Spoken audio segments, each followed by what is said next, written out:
Starlight Glimmer, Exposed, Inequality. So, I'm actually really glad I get to talk about this problem, this troublemaker card, whatever, not a problem. Uh, sorry, but I'm really excited I get to talk about Starlight Glimmer because she embodies two big things that I think are worth talking about. The first one of which is troublemakers in aggro.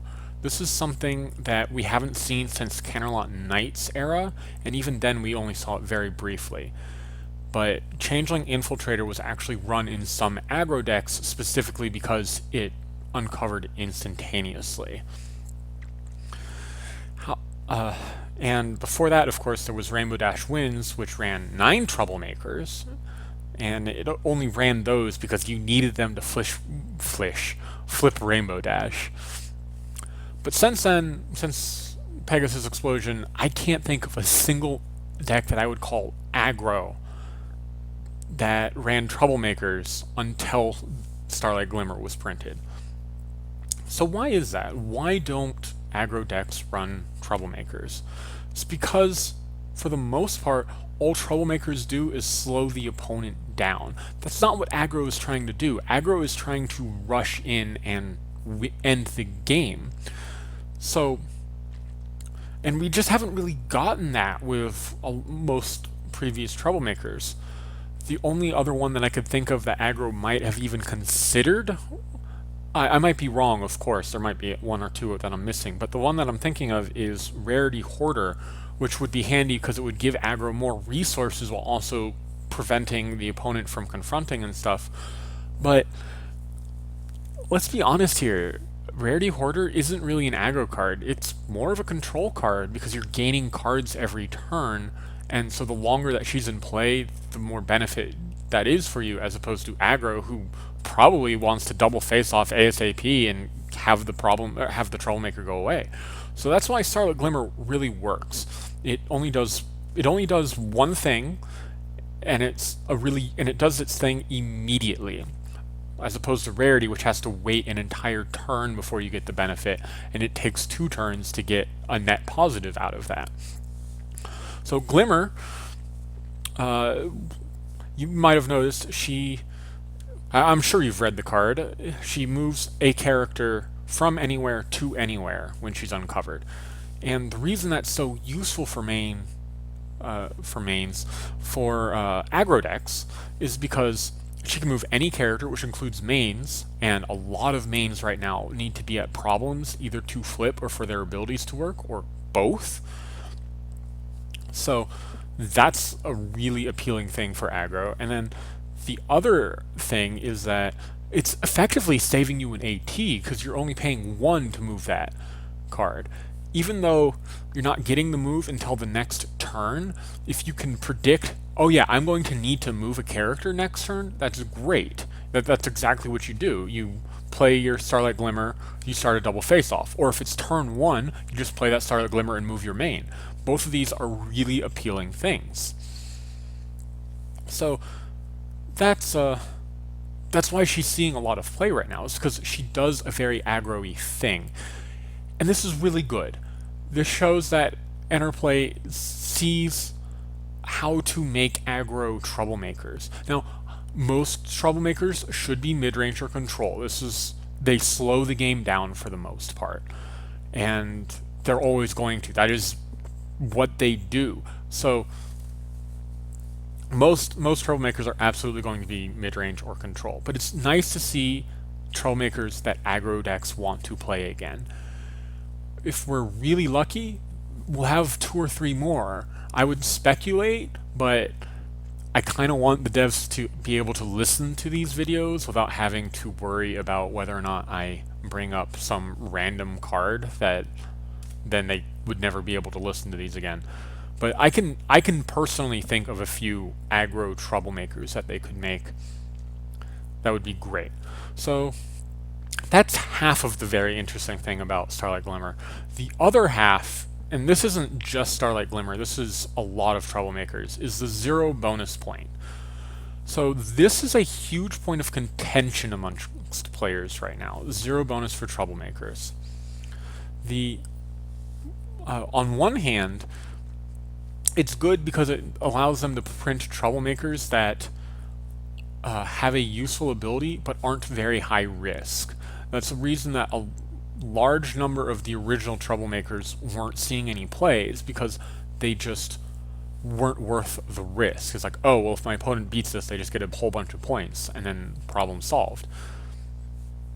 On the other hand, being zero bonus means you don't get a reward for overcoming that obstacle. So I do think there is a place for zero bonus troublemakers. Stuff like Starlight Glimmer, who does a very minor thing and has very low power. I can see why she's only zero bonus, especially since if she's going to be used in aggro decks most of the time, the opponent might not even get a chance to beat her anyway, so it doesn't matter whether or not she has bonus. But for stuff like, say, Double Diamond Starlight's Lackey, of course I'm going to use the troublemaker that ties in with Starlight. That's 6 power, 0 bonus, and a very, very long-lasting ability that is just very useful in a lot of games. I don't know that 0 bonus troublemakers should exist in that form. I think pretty much everyone from Absolute Discord is fine. I think it wasn't until Equestrian Odysseys that we started to get out of control.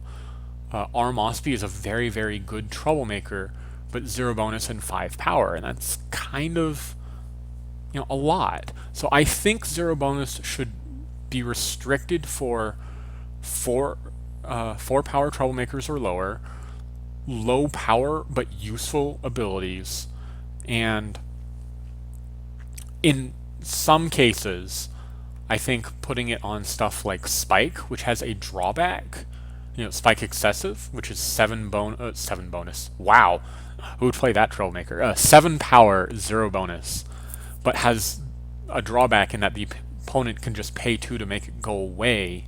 Well, they only have 1 chance to do it, but still, it's not necessarily going to stick around. I think it's okay in cases like that, where the opponent actually has a say in the matter. But for the most part, I think I would rather see troublemakers with bonuses have the 0.1s be rarer and only on things with a minor ability, rather than blowout abilities like Starlight's Lackey. That Double Diamond is a ridiculous troublemaker. The only thing keeping it in check is the fact that it affects both players, personally, in my opinion anyway. So I think those are the 2 big things to talk about with Starlight. Of course, we actually have a really good picture for her. Her gloating in front of the cutie marks is pretty great, and I'm pretty excited to see what they're going to do with the next batch of Starlight Glimmers. I know we already saw one, the spoiler, but I think we're going to see a whole bunch. I guess we've already been promised a villain. Was it a villain or a troublemaker? One of the two, but I think a villain. And also, what is the word? The main character. So we're going to see at least 2 more Starlight cards, and I'm kind of excited to see, since Starlight is actually kind of an interesting character to me. I don't know that I particularly cared for her terribly much in the premiere or the outro as a character. I liked her as an antagonist, but not necessarily a character.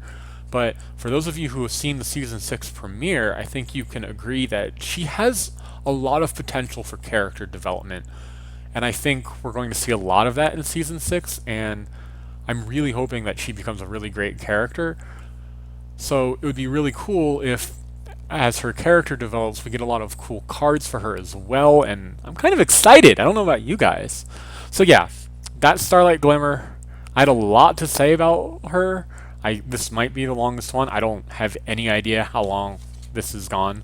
I didn't think to check the clock.